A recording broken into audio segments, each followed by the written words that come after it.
Testing 1, 2.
Testing 2, 1.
Testing.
Good morning, everyone.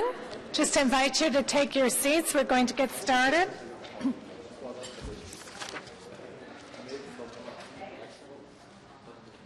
We start with declarations of interest. Seeing none, confirmation of minutes 13 from April 21st, 2016. Carried. Carried. Communications as listed on the agenda, and we're going to start this morning with a brief presentation.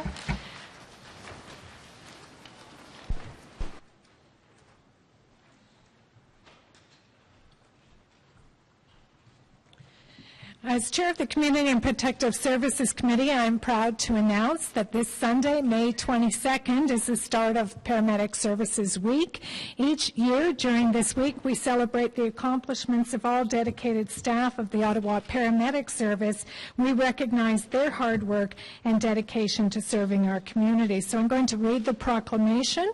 Whereas during Paramedic Services Week, municipalities promote and recognize the men and women on the front line who provide day-to-day life-saving medical services, and whereas paramedics answer the needs of their communities, ensure our health, protection, and physical well-being now and in the years to come, and whereas the Ottawa Paramedic Service continues to enhance the level of clinical patient care to residents and visitors of Ottawa. A little music is kind of nice with the declaration.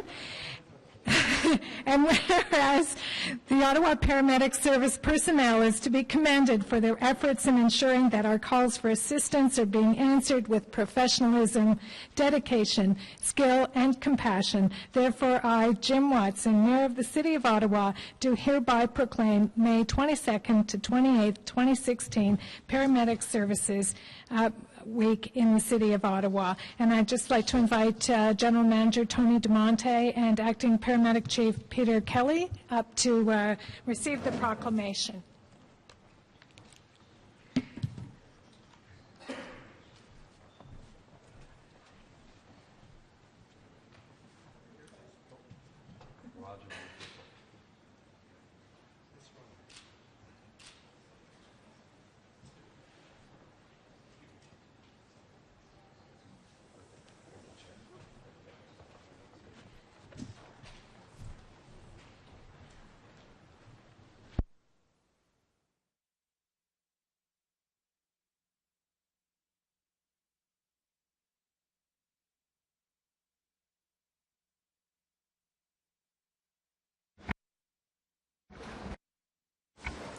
Our only item today is a shining example of civic engagement. The Ottawa Youth Engagement Committee ensures that youth are able to play a key role in our city. Today's presentation is an opportunity for us to see the great work that our younger citizens are doing, and I encourage all of our colleagues to give our presenters their full attention. With that, I will hand it over to Aaron Burry for further introductions. Mr. Burry. Thank you very much, merci, Madame la Présidente. In October 2012, Mayor Watson and Councillor Fleury hosted the Mayor's Youth Summit, which attracted over 180 young people from across the city.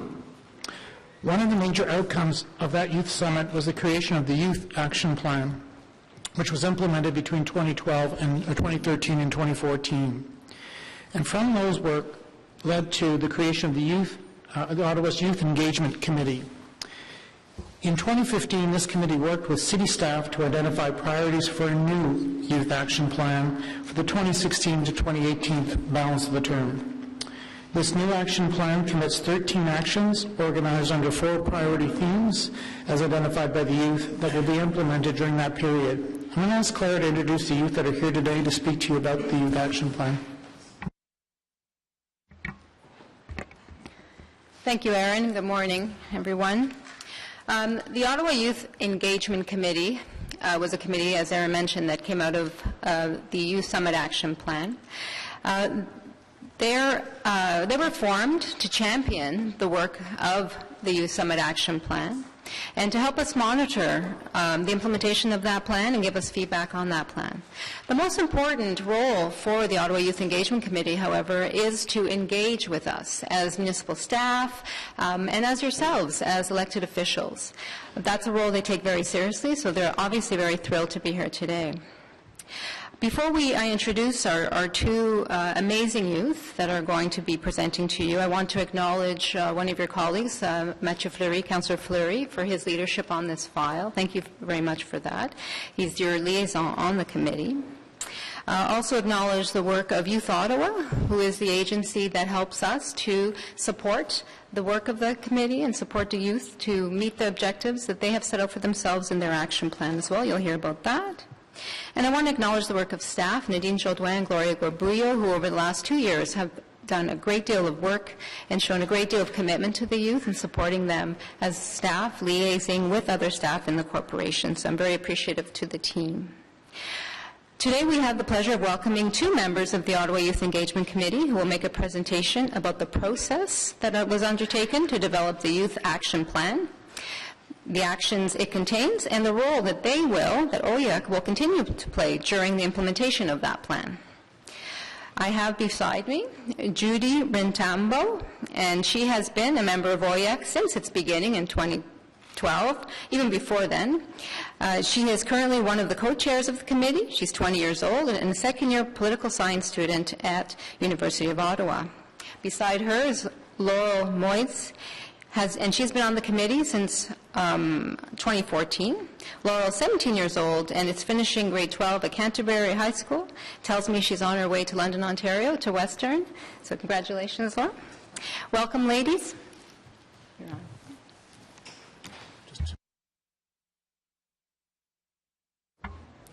Thank you for allowing us to present on behalf of the Ottawa Youth Engagement Committee.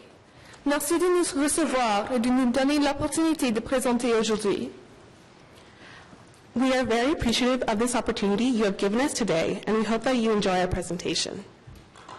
My name is Judy Rintambo, and I have been on the committee since the beginning in 2012. What inspires me to want to be a part of change in the City of Ottawa is having the opportunity to listen to and address the concerns of underrepresented youth from across our city and being a part of a diverse community of youth that aim to work with city staff to help create effective solutions to help make Ottawa a more youth-friendly city. My name is Laurel, and I have been a part of this committee since 2014. I joined OYEC because, for me, one of the most important things for the future in our city and our country is youth engagement in politics and policy making. Because youth are the people who are we are the future, and that's a line that's always said, but it is true. So if you're not part of the decisions that are being made that are going to affect the future, then there's a problem.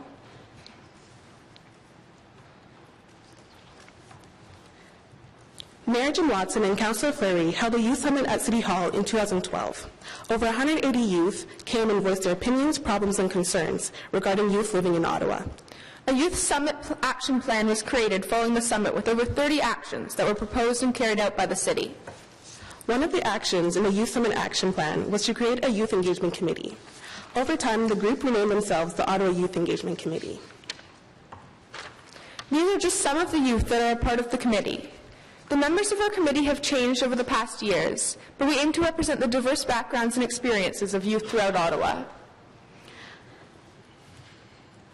As part of OYEC, our mandate is to encourage youth engagement and amplify youth voice and representation at the City of Ottawa. Our goal is to represent the diverse groups of youth across Ottawa and make sure that the City of Ottawa addresses the concerns of youth. We ultimately strive to create a more diverse and youth-friendly city. In 2015, we consulted with diverse groups of youth from across the city with the purpose of finding out what civic issues youth find important and what changes they would like to see to make Ottawa more youth-friendly. We talked with a total of 253 youth. We analyzed the findings and identified 4 main themes, which we will show you over the next few slides. We then wrote a report on the consultation findings, and this report is part of your package today. After that, we formed subcommittees, conducted background research, and wrote proposals on our ideas for the Youth Action Plan. Then we met and worked with city departments to propose our ideas and develop actions for the YAP. After the Youth Action Plan is approved, we will continue to be very involved and will participate in the implementation of the actions themselves, working with city departments also. We categorized the feedback into 4 main themes. The first,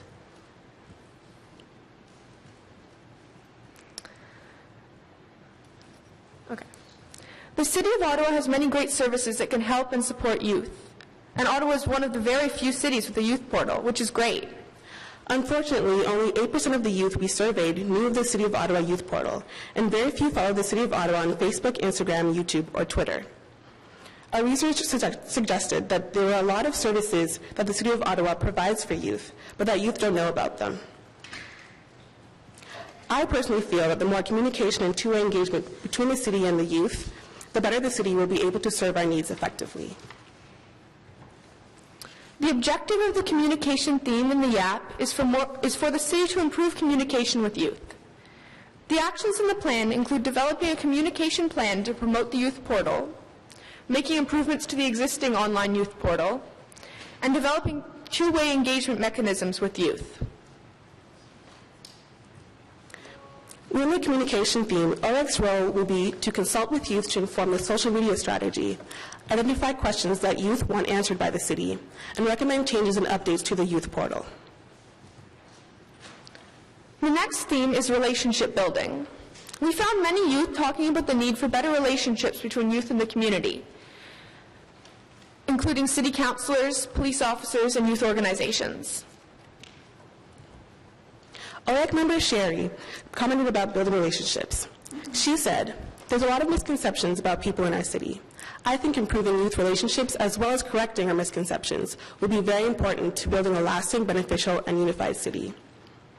OYEC member Yusuf said, "It is important to me to connect youth with their city councillors, community officers, and youth organizations."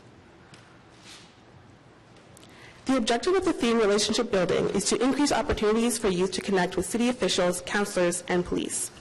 These actions include organizing and encouraging city councillors to attend and participate in events targeting youth in their respective wards, and invite city departmental representatives to make presentations about services at OYEC meetings. For relationship building, OYEC's role will be to assist in organizing youth-friendly meetings with city councillors in various wards, and we will share information on city services within our networks. One of the main issues youth brought to our attention repeatedly was the need for affordable transportation and recreation. OYEC member Wadad explained her experience. "For the last 6 years, I've taken the OC Transpo bus to and from school for 2 hours every day. I also take it to go anywhere around the city, from my job to volunteering, visiting friends, and even to meetings with OYEC as well. Many times in the summer, I've had to buy my bus pass, and I've therefore seen how expensive it can be and how much it can take out of your income. I have had similar experiences with services and recreation. In fact, my brother and I have not been able to do all the activities and sports we wanted to do because of all the costs. I know many families suffer from the same situation. Therefore, I understand firsthand the struggle, and I strongly believe that there needs to be changes to make all these services more affordable."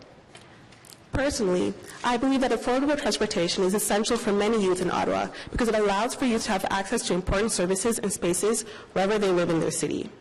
Affordable transportation enables youth in Ottawa to discover events and enjoy the city that they live in.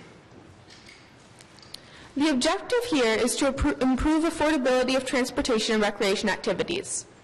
The actions are to work with organizers of youth-specific events to include the cost of transit as part of admission, explore and analyze the feasibility and costs of several initiatives to make transit services more affordable for youth, to promote free and low-cost youth-specific programming through social media, and to develop a pilot project to allow youth volunteers to participate in free or reduced-fee recreation programs. For affordability in transportation, OREC will identify youth-specific events where transit costs may be included as part of its admission, and continue to work with the city to help promote low-cost opportunities for youth. Unmistakably, the most talked about issue during our consultations was the environment. OREC members felt strongly about taking care of the environment too. One of our members, Lexia, says, "I wish to take care of the environment as a way to give back to our planet and to make it more sustainable for future generations to come." Another member, Ariana, said that taking care of the environment is extremely important for several reasons, the main one being the fact that it is our home and the only place we can inhabit. One thing we heard repeatedly is that youth want to see more recycling and composting, especially in public spaces like parks.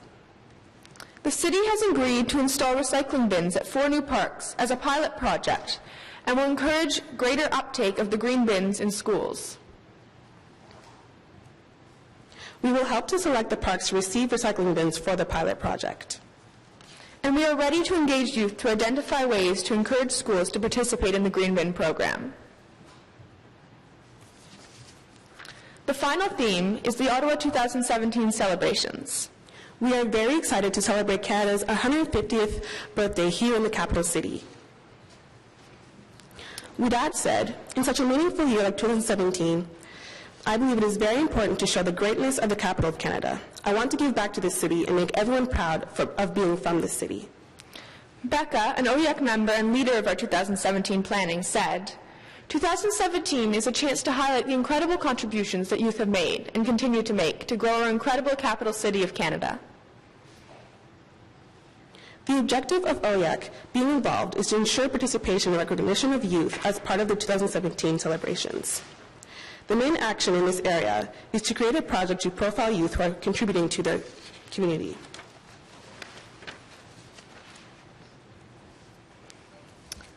OYEC's role in implementing this will be to lead a project to profile 150 youth community contributors over 150 days using social media. We know youth all around the city are doing amazing things, and we want to make sure more people hear about them.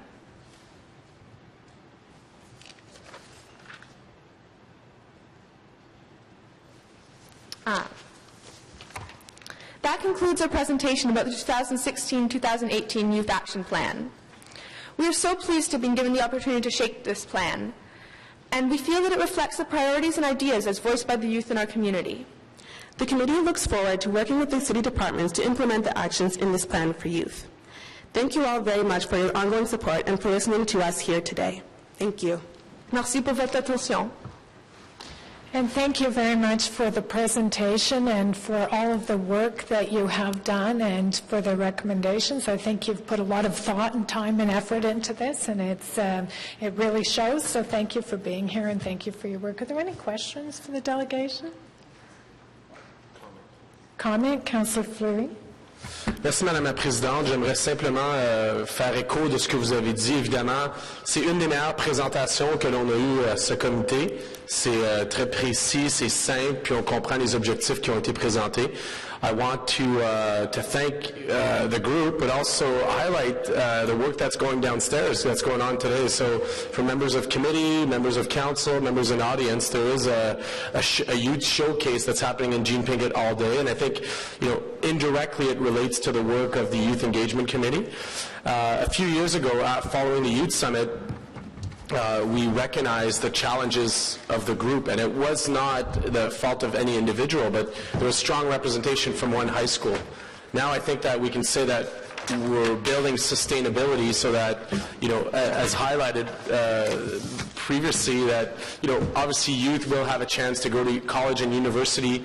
We hope they can stay in Ottawa, but if they choose not to, we don't want to lose their engagement on the group and in their involvement on committee. So there's a good sustainability plan, and I've noticed many changes since the summit, so that we're able to stay on track on the proposal on the 4 categories and really see progress in those subgroups. And I want to highlight the efforts of the youth in staying involved. I think we have a good representation from different wards, from different interests, from different high schools, obviously, but also from different age groups. We have high schoolers, but we also have college-age students and university students, which creates a very nice balance and relevance in terms of the topic. So again, great work. Thank you very much, Councillor Fleury. Councillor Eglai. Thank you, Madam Chair. Just a quick comment. As councillors and chairs, we hear hundreds of delegations and presentations every year, and I just wanted to say that your presentation was one of the most well-spoken that I've heard in a long time. So very self-possessed, very confident, and very sure of what your goals are. And it's very, very positive to see because we're not always young as Matt. And so we want to see who's coming up behind us, and I think we have two excellent candidates right here. So thank you for coming out today. And speak for yourself. Anyone else? Okay, thank you very much for being here, and we appreciate the presentation. Moving on then. Carried on the report? Carried, thank you. Inquiries? Yes, I have an inquiry.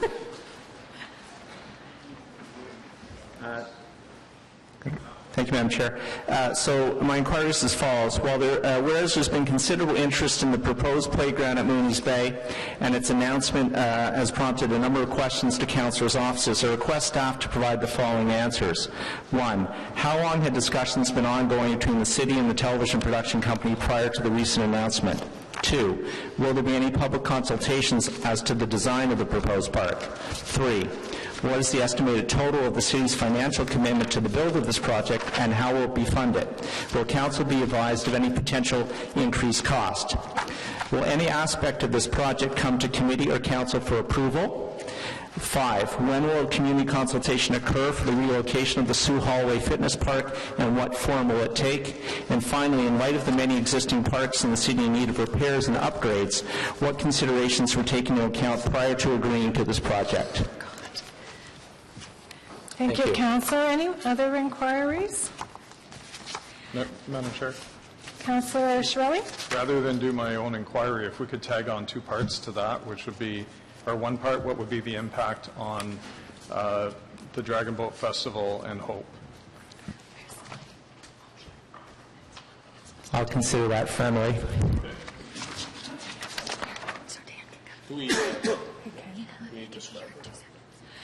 Okay, so I've just been checking if Mr. Chenier would be able to come and answer these questions to the committee today, if that would be preferred, which I think it would. Would you?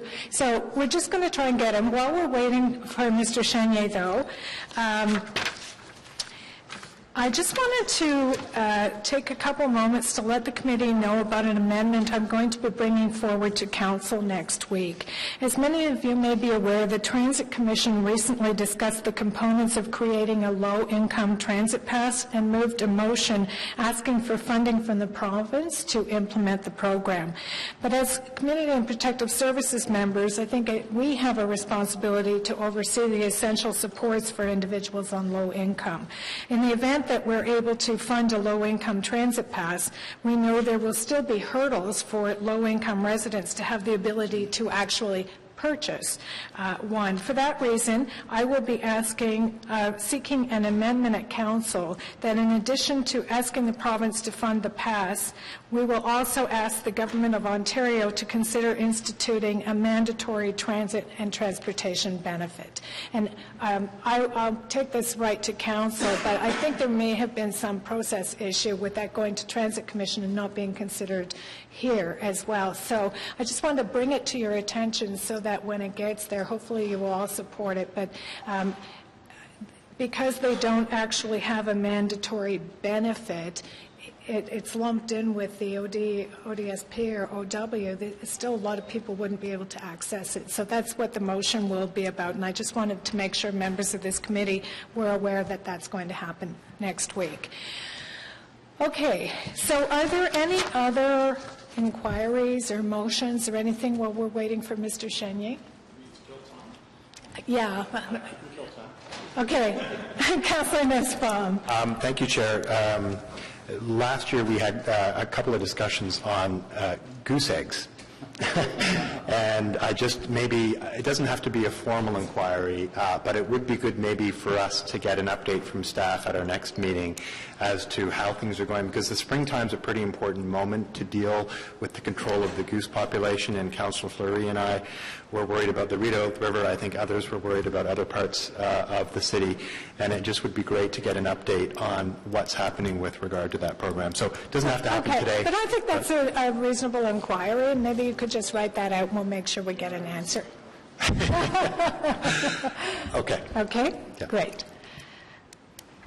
I'll kill some time too. What's the mandatory benefit? And I mean, they already get a component right now in terms of the transportation allocation if they have employment. It's a lump sum right now. Maybe Mr. Burry can answer that, but it's a lump sum, and what we're looking for is to specify one. The only mandatory benefit that either Ontario Works or ODSP receive is referred to as a medical transportation benefit. So you have to demonstrate that you have a requirement, I believe it's 7 appointments per month in order to qualify for that. Only about 20% of the total population under ODSP qualifies for that benefit. In terms of all the other benefits are not mandatory. They are discretionary by the province and or funded short-term. Largely with respect to Ontario Works ODSP, it's related to employment or training-related benefits. It's up to 6 months over the time you're on social assistance. So for the vast majority of people, they actually don't get a benefit. For ODSP clients who are long-term, we created the Community Bus Pass, which is about $45 for those individuals. But again, with the cost of housing, hydro, that was a lot of the presentations at Transit Committee indicating that even that was becoming a bit of a stretch for people to be able to afford it. So this would be tied strictly to income, not taking employment or any other factors into consideration? As I understand what Councillor Deans has discussed, it's really putting transportation into the mandatory benefit category and looking at how that could happen, as well as potentially a discussion then with the municipalities around how you would deliver that through transit. The way that modern cities are developing, particularly Toronto, Ottawa, where when social benefits were originally contemplated, 80% of the population lived in rural areas and 20% lived in the cities. It's now the reverse, and without access to transportation, it leads to tremendous social isolation and so on. So it's become a number, in terms of the issues that are going to appear, transportation has always been in the top 10. Now what we see is housing at the top, transportation, and followed by medical, 2 and 3. They're very top in terms of what those individuals and families need in order to survive. As we've seen, for example, with the Syrian refugees coming in to Canada, the federal benefit provides transportation to the adults, but not to the children. And we've seen already what kind of barriers that's creating in terms of families getting around the city and so on.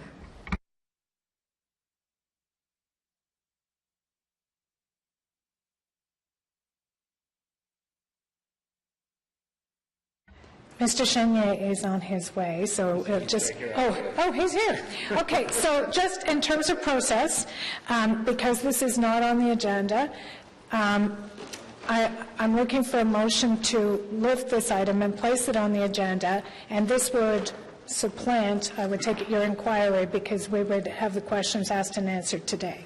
Correct? Okay, and carried? Carried as an additional item? Thank you. Okay, Councillor Egley. So, thank you, Madam Chair. So, Mr. Chenier, we've had some brief discussions about this project, and I thank you for the information that you've provided thus far, which I've been able to share with my residents. But questions continue to come in. So, and I suspect that that's with many of my colleagues. So that's why I went the inquiry route, so we can all have the same bits of information at the same time and maybe make your job a little bit easier in terms of responding to numerous emails and that sort of thing. So the first question in the inquiry was, how long had discussions been ongoing between the city and the television production company prior to the recent announcement? Chair, Sinking Ship Productions contacted the city January 5th of this year. They had been in discussions with the NCC about a potential site and had decided to expand their search to include city parks to see if they couldn't find a site to fit their needs. Again, I'm going to look to the chair. So in terms of the questions that are here, if something comes up as a result of an answer, can we go there? Yes. Yes, okay. It's now on the agenda, so ask away. Okay. So just before I go to the next formal question, so were any others, in that regard then, were any other city park locations considered other than what was eventually agreed to? Chair, yes. We looked, our first approach to this was to go to GeoMaps and do an aerial review of sites that might fit what was being proposed. We identified 3 sites that we thought potentially could meet the requirement. Mooney's Bay was one of them, Britannia Park, as well as Andrew Hayden Park. Upon further review, Andrew Hayden Park was eliminated because it wouldn't have fit. So we were down to 2. Sinking Ship Productions came to Ottawa in early February and had a look at both sites with staff and selected Mooney's Bay as their #1 choice. Okay.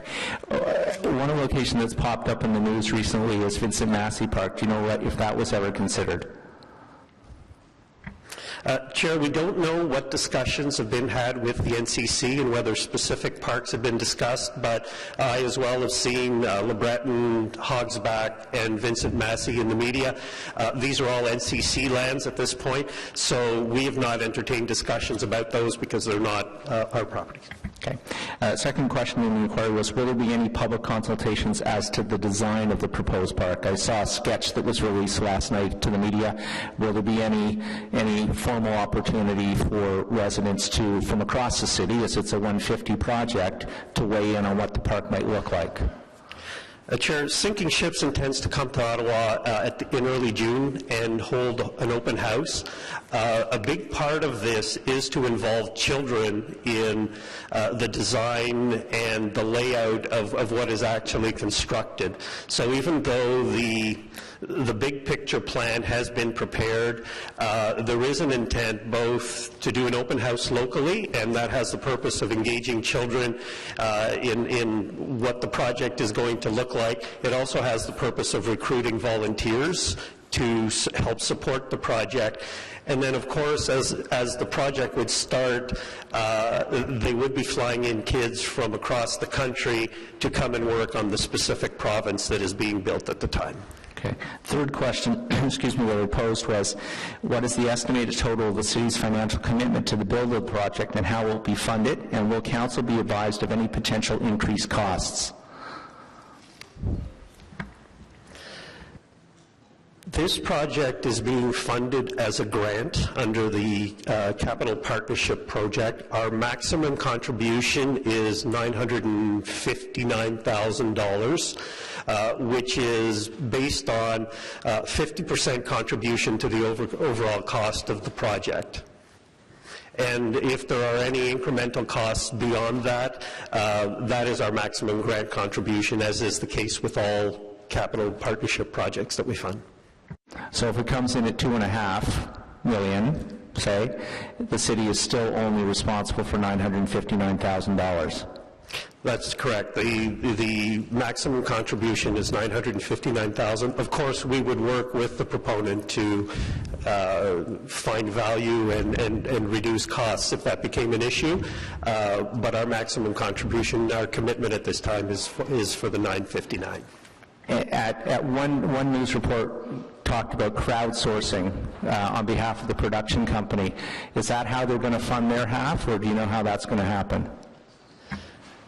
Chair, we don't have full details on all of their financing because that is their affair. We know that part of this is to generate public enthusiasm and knowledge and support of the project, and crowdsourcing, sponsorship, and similar type mechanisms are being used to raise their share, and I understand that that has been the case for most of the projects that they've done to date. Okay, thank you. Fourth question was, will any aspect of this project come to committee or council for approval? And I'll give you the context. What I've been hearing from residents is, fair enough, it's in the grant program, but this is a Canada 150 project. It's supposed to be a legacy project for the whole city. So the question arises, will other councillors, will public have an opportunity to weigh in on what this is going to look like if it's a project for the whole city? There is no intended report coming forward to either committee or council. The funding for this project is under the citywide cash in lieu of parkland, and so the allocation of that funding is under delegated authority. We would, of course, provide project updates and perhaps a final report on the project to council, but there is no milestone approvals required in the way this project has been structured. Okay, that's a quick follow-up. So $1 million or $959, that's your max that you could give to any project. I think that's what's raising eyebrows is the $1 million figure. That's a lot of money for delegated authority. Can you tell us whether you've ever exercised that delegation before out of that fund to that amount of money? Chair, generally, and most of the projects funded out of citywide have been done through the Planning and Growth Management Department. Most of my experience from Parks, Recreation and Culture has been under the ward cash in lieu of parkland, and we have approved cash in lieu projects in excess of $1 million, even under the ward specific, mostly to build community buildings. Thank you. I guess the difference here is this is being touted as a 150 project for the whole city, so I guess that's the distinction. The next question is, when will community consultation occur for the relocation of the Sioux Holloway Fitness Park, and what form will that consultation take? The Sioux Holloway Fitness Park is at the end of its life and was going to be removed this summer under a life cycle program in any case. Consultation was planned and will continue to happen this fall, where we'll do a broad consultation to residents. We've already had some discussion, excuse me, with some of the user groups that use the fitness trail, and so we anticipate that by the fall we'll have a good idea of a plan for replacement of the amenities that are there that modernizes it to something current, as well as a location in the park that there have been some ideas about finding a more optimal, more challenging location for that kind of a fitness equipment. And the last question that I had posed was, and this is based on feedback that I received from residents, is in light of the many existing parks in the city in need of repairs and upgrades, and we had that whole discussion last budget at this committee and at full council, is what considerations were taken into account prior to agreeing to this project? In other words, you had $1 million, which is the most you can use out of that fund, and a determination was to put it in one particular location, as opposed to spreading it out further in the city and addressing some of the ongoing concerns that we have. So the question has been posed to me by residents is, why this now, as opposed to fixing that slide or that swing or what have you in existing parks, knowing that we do have a list that needs to be addressed? Chair, there's a couple of aspects to this. First of all, it's the fact that it's the citywide cash in lieu of parkland fund that has to address projects of a citywide scope and intent to serve a citywide need. Mooney's Bay is a park that the city leases from the NCC specifically to provide active recreation to residents on a citywide basis. So we have unique things there, like a beach, like the Terry Fox Athletic Complex, those kinds of things. And so the intent of this project, because it is in a park that serves a citywide function, and is intended to have an appeal as a unique project with citywide appeal. The citywide in lieu account is appropriate. The second piece of that is that we could not use citywide fund to fund 10 play structures and 10 neighborhood parks. That's what the ward cash in lieu of parkland fund is generally intended for. And so on both those counts, this project really was a fit because of its nature. No, and I appreciate that explanation, especially the technical piece about how that money can be used. But just to go to one of the parts of that answer, you talk about citywide appeal, and wondering how that was established in light of the fact that there was no consultation either with the public or councillors, how that determination was made that this was citywide appeal. Chair, back in early 2000s, 2000 I believe, a redevelopment project was undertaken for Mooney's Bay Park, and as part of that a discussion was held and much consultation with the community on priorities, and clearly established both the citywide role of the park as well as the need for a community component. And so, and from that flowed priorities for development of the park.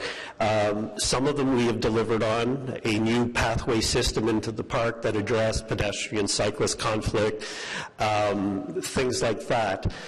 Some of the items, those priority items are still outstanding. One of them is better play equipment for children, and to find a better balance between the level of amenities that are in that park that serve all ages. So right now we have the fitness center, we have tennis courts, we have the beach, but there really isn't a lot that meets children's needs. And so one of the outstanding pieces of that priority list is to address children's needs.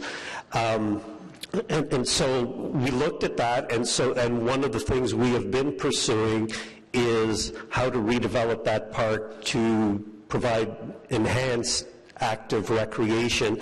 In this year's budget, Council has approved $150,000 to look at the redevelopment of the beach pavilion to help support other activities in the park, and to support a citywide function that it plays.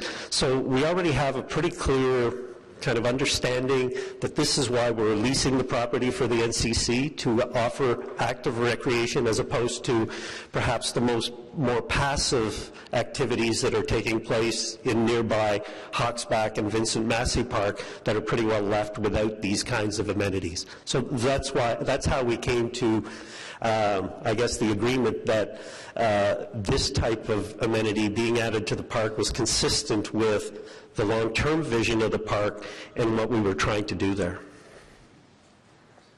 Okay, thank you for that. Just two quick questions to follow up. Sorry, I get the explanation. I missed the date. When was this consultation? 2005. No, sorry. I think the chair's 2000. 2000. 2000, yes. So well before the mandate of this particular council. Yeah, just on the eve of amalgamation. Okay. And in light of how we're dealing with this, Madam Chair, I'm wondering, because rather than it being a pure inquiry, if you will, and answered in writing form, and would it be possible to direct Mr. Chenier to provide a written response to all council members who are not here but may also have the same concerns going forward? Is that's acceptable? Yes. Okay. Thank you for that. Do it, yep. Thank you, Councillor Egli. Councillor Shirelli. Thank you, Madam Chair. Since Councillor Egli forgot to include my friendly amendment, I'm going to do. I apologize for that. Don't worry. Apologize. Okay. So my first question is: can you also outline the impact of this on the Dragon Boat Festival and on Hope?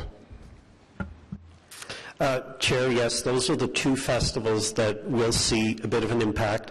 With a Dragon Boat, they will be impacted because they use the area where construction will be held, to set up tents for participants in the festival.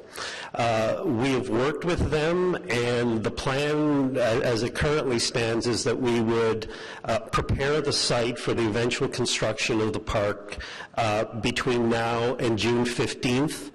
By June 15th, we will have taken down the construction fencing, and we would have restored the site to a gravel base, essentially, and hopefully the wood chips that will eventually cover the park surface, the playground surface, the safety coating.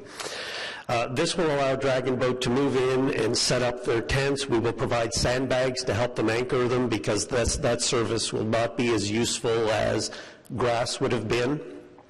And we will work with them to help coordinate this new reality at the site. With hope, the impact is first of all only for one day, so a bit less.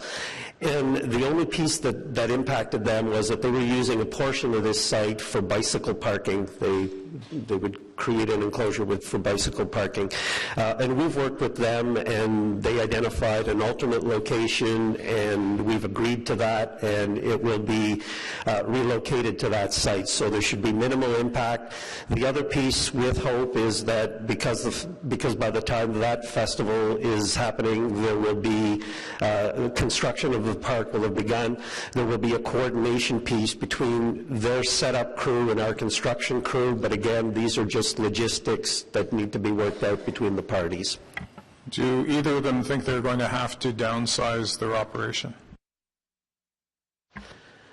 I don't believe that there will be a need for either to downsize operation. I think what we will have to do for certainly not for this year, for 2017, we will have to work more specifically with Dragon Boat than with Hope to find a new layout for their tents. By the time the 2017 event rolls around, construction will have ended. There is a larger perimeter being taken up this year because we need a staging ground, we need fencing far away from construction. By next year, that will shrunk down just to the footprint of the park, and we'll have a better idea of how much of that site can still be used and what other adjustments need to be made in other areas of the park to accommodate them. And we've made commitment to Mr. Berman to work with him on working out those logistics. Okay, when we use our ward cash in lieu fund for parks, we have a surcharge against each project to pay for the planners involved. Is there a surcharge against the $1 million or against the overall cost of the project for the planners associated with this? Chair, I don't know that for sure because that has largely been administered by planning and growth management. I don't believe so because I believe that the premium that was charged on the ward projects was related to the volume of projects generated across the 23 wards and the need to hire additional planners. In the case of the citywide, there are fewer projects, and I don't anticipate that there's a requirement to hire additional planners, but I would have to confirm that. I don't know for sure. And also, sometime in the next month or so, could we get some consistency on the question of monkey bars? Because when we try to put monkey bars into our ward parks, there tends to be resistance to that, and then we turn around and we're building the world's biggest monkey bars. Everything that we build will be CSA approved, and so I'm not sure what specific item you're referring to, but we'd be happy to look into issues you might have had with those. Okay, thank you. Anyone else? Councillor Fleury, and then Newspaper. Well, as you know, has been a lot of development in my area, so there's a lot of cash in lieu of parkland dollars, which have been well received by the community with Jules Morin and now up to Smith Park. But I'm jumping on the previous question relating to the staff allocation out of those funds, and I wonder if there are impacts on that ward's cash in lieu of parkland as part of this project. Chair, I don't believe there are any impacts on that wards. First of all, it's not a ward that has a lot of cash in lieu of parkland at this point. The allocation between citywide and ward is done at source for projects in each ward, so 60% to ward, 40% to citywide. The funding for this project is coming out of the 40% allocated to the citywide account, and I don't believe that there would be any impact on this ward's cash in lieu. And having played both in the Hope Tournament and in the Dragon Boat Festival, I can understand that Hope, a lot of the courts are southern part of the beach or on the beach and south, but I wonder if there's something that can be done to not put the Dragon Boat in such a,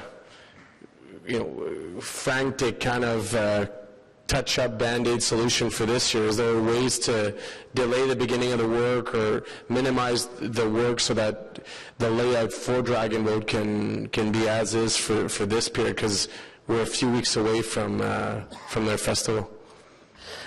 Chair, believe me, we looked at every alternative to try to delay and all kinds of options to try to address this. And unfortunately, this what is driving this schedule, of course, is that the main part of this build is tied to flying in children from across Canada, and that has to be done during July and August when the kids are out of school and available. And so by late June, we need to have this site prepared so that the first province can start to be built at the beginning of July. Unfortunately, delaying starting to prepare the site because there's quite a bit of work to be done. We have to remove the condemned bridges and we have to prepare the ground and prepare for the outline of the park, the Canada outline of the playground. All that has to be done before the end of June, and delaying until after Dragon would have not given us sufficient time to get the thing done on time, and which means they would have had to go into September to do this, and that doesn't fit the model that they're proposing. It has such a huge impact on, it's interesting. I see the benefits of the park. I also see the benefits and the popularity, of Dragon Boat and of Hope. So I'd like to hear from you on how do you balance this? How do we know this is a good project for the city, knowing full well the importance of that beach? And I'd be curious to see how that came about. We did consider the significant impact that both those festivals have, not only on the site but on the community, with the charitable donations and the good work that comes out of that. But these are, in one case, one-day events, and they're short duration uses of the site. That when looking at long-term planning for the site, we believe we can accommodate in different ways as the site evolves. This is the reason that we are at that site, to develop active recreation, and by and large the site that we are talking about, because it used to be former canals and has depressions and bridges that no longer go over water, have not been well used, and so we are leasing a significant amount of property from the NCC that is not being put to optimal use in the core of the city. There will be a short-term impact, but we believe through good discussions with both festivals that they can continue to flourish at the site, and that we can find other ways to accommodate them while installing a core feature to the park that'll have lasting value. So we thought it was an opportunity that not only was themed with Canada 150 and in line with the types of projects the city was looking at, but also something that fit very well into what the long-term vision of this park as active recreation was. It is a massive park, so there's tons of opportunity to improve it, certainly, and I do value the importance of that beach, the importance of the festivals, and these investments that all kind of fit into a wide pool. I just question, and I'd spoken to the organizer of Dragon Boat ahead of this meeting, who had said that they're quite concerned around their stage and the tents, and moving a stage also means moving sound, and in the case of that park, that means moving sound closer to residential. So, how can we, my question is, how can we and how are we going to make sure that as part of these new investments, that Dragon Boat can be sustainably, financially, that's their issue, but sustainable as a park layout and as all of the offerings that they had previously to these investments? We've made commitments to them to work with them. They have a proposed redesign for what they wanted to do to deal with this. They perhaps would have wished to move to that design this year, but unfortunately we ran out of time to work into that. But from what I've seen and what I've been shown from staff, there is an opportunity to work out a solution that will work for everyone and that will make sure that the sound issue, we're well aware with Mooney's Bay, because even with the existing configuration, we get neighborhood complaints. For a few days a year, it is a heavily used site that has an impact on parking, noise, and all the other things. But overall, I think there's enough room there to mitigate that and come up with a working solution. Thank you. Thank you, Councillor Fleury. Councillor Nussbaum. Thank you, Chair. And I just had a couple of very quick questions, acknowledging that, at its very base, I think the idea of partnering with other groups who essentially help pay for public infrastructure is a good thing. And so I start certainly keen on the idea of taking advantage of these opportunities when they arise. That said, a number of the residents have approached me with questions as recently as last night, actually, and one of them was about the tree cover issue. So, Mr. Chenier, can you just speak a little bit to, you talked about site preparation, and you also talked about consultation. So, in terms of the mature trees on site, and there are a number of them, will efforts be made to incorporate and protect them as part of the playground design, and will you be holding off with large tree removal until after the consultation, or what's the order of things in that regard? Chair, in reviewing this, we were very judicious in looking at which trees absolutely had to come down, and in fact, at one point, we shrunk the perimeter of this to avoid cutting down certain trees. 16 trees were removed as part of preparation for this. We did receive NCC approval to do that. 5 were removed, but will be replanted. They were of a size that they were, it was appropriate to lift them out and transplant them, and in fact that will probably be done later this week. We will be abiding by the city's policy of replacing each tree that we've removed with 2 trees as a minimum, and so because we removed 16, we will at a minimum replace them with 32. Possibly more, and that would be done towards the end of the project when we can get a sense of where they would most appropriately be placed. Similarly with benches, garbage cans, and other amenities, and in that case, that hasn't been determined, and there's an opportunity to consult with the community about those things. Thank you, Councillor Nussbaum. Councillor Cack. Thank you, Chair, and I guess I want to take the opposite perspective of most of my colleagues here today. I think I share the arguments that are being made in terms of the consultation process, but this was obviously a very unique opportunity, and yesterday, Councillor Deans, we were talking about how this has been back and forth a few times, and they wanted to proceed, and then they didn't, and then they decided that they finally did. So this is a very unique opportunity, I think. Has the process been perfect? Probably not, but we don't have people knocking on our doors every day and offering $1 million, and I know in speaking to some of my colleagues many of them were more than happy to take this project on, where they do have some waterfront properties within this ward. So, you know, with some of the other groups that we're talking about today, as Mr. Chenier was talking earlier, whether it's the volleyball tournament or other events that are there, these are once a year, and so let's put that in perspective. Let's also put in perspective the fact that this is a huge park, 70 acres from what I understand, and so I'm sure we could find ways to work with the historical partners that have been using those for the important work and fundraisers that they do there for many years. So let's put it all into context and perspective, and you know, let's not look $1 million gift horse in the mouth. Thank you, Councillor Kakish. Councillor Egloy. Just a quick follow-up. So this project was not on your radar, so to speak, until sometime this year. You say you first approached in January. So what impact is this going to have on existing cash and lieu projects? For example, I'm getting some work done in Fisher Heights, I'm getting a splash pad in Inverness Park this summer. And this project is being fast-tracked to adjust to the shooting schedule and the children's vacation time and all those sorts of things.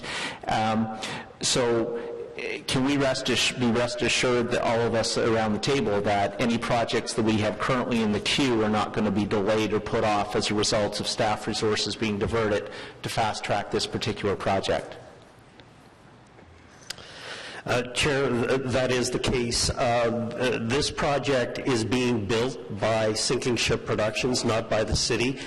So accordingly, much like all of our other community partnership major or minor capital projects, we have two planners that link with the group, oversee their management of the project, but don't get involved on a day-to-day basis hands-on. They are not planning this.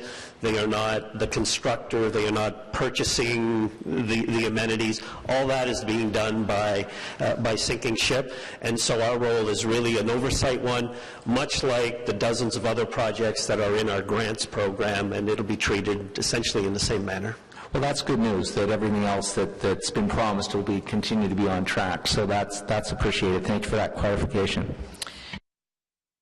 Thank you, Councillor Eglon. Councillor Fleury.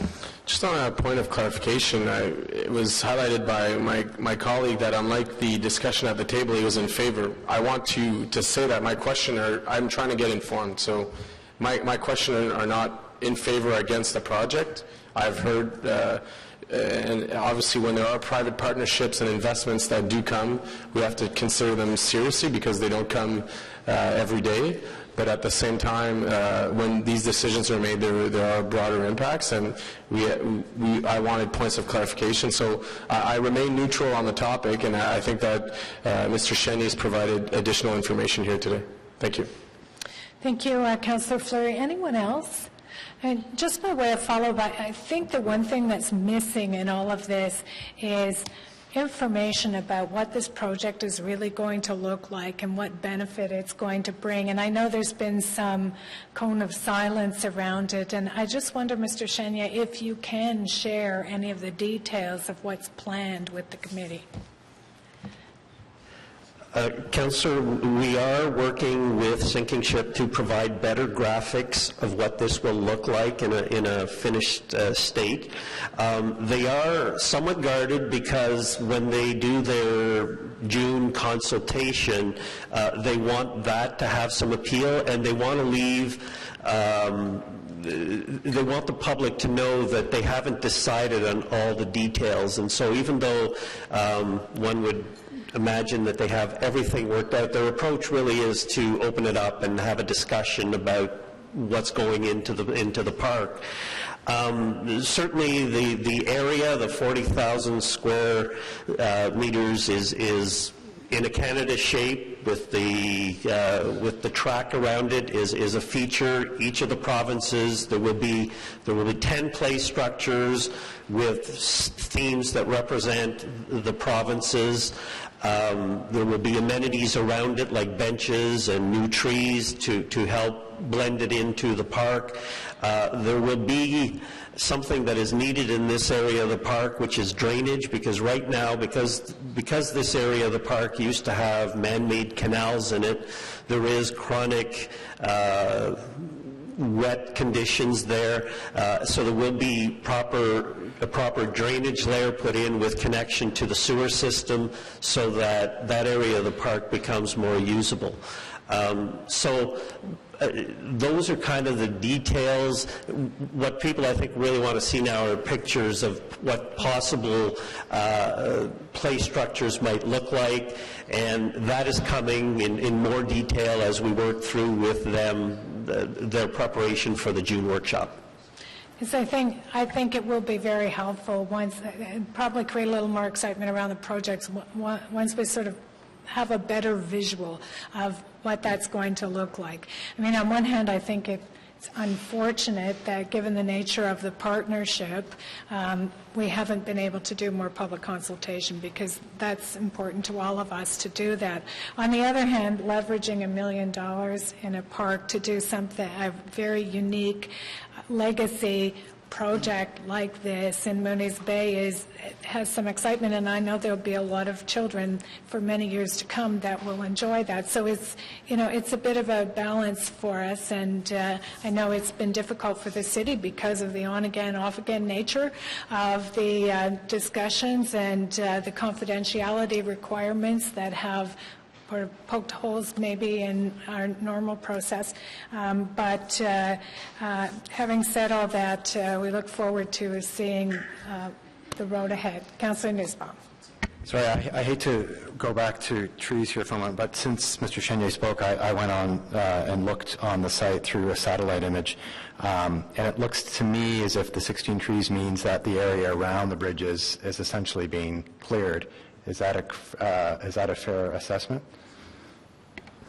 Chair, yes, it's the area around the bridges south of the beach, or sorry, north of the beach. There is a large maple in that area that is being retained, and it will be, if you think of the map of Canada, it will be right in the middle of Hudson's Bay, and it provides a lot of shade to the area, and that's why efforts were made to retain it. Some of the other trees were of the type that tended to shed branches quite a bit, and I forget the species, willows of some sort, I believe, and they had to be removed simply for safety stakes, because the trees that drop branches on play structures are by very nature an issue. But yes, it's that area of the park that we're talking about, and those are the trees right in the core of that area. Because one of the interesting points that this raises, and it's not for a discussion for this morning, Madam Chair, but it was interesting because there have been some tree cutting issues around the city in the past few weeks. And one of the interesting things is, if you look at the math, there have been assessments of the value of a mature tree of somewhere in the neighborhood of $50,000 in terms of the public benefit. And so if you do the calculation, I assume that if there hadn't been a partner, there wouldn't have been an interest in cutting down 16 trees. So at the end of the day, it is going to be important as we move forward to start including sort of the value of these natural assets as part of the calculus we use when we're considering these projects. And if you do a quick math and you value 16 trees, I don't know how large they were, but let's say for the sake of argument they were mature, $15,000 a tree is suddenly $800,000 in lost public value, which against $1 million suddenly doesn't start to look as good as it does initially. So again, I don't want to be specific to this project, but it does raise some issues about how we as a city are valuing issues of natural assets. Thank you. Okay, so received on this verbal report? Received, and thank you, Mr. Chenier, for making yourself available. We appreciate it. Any other business? Adjourned? Thank you.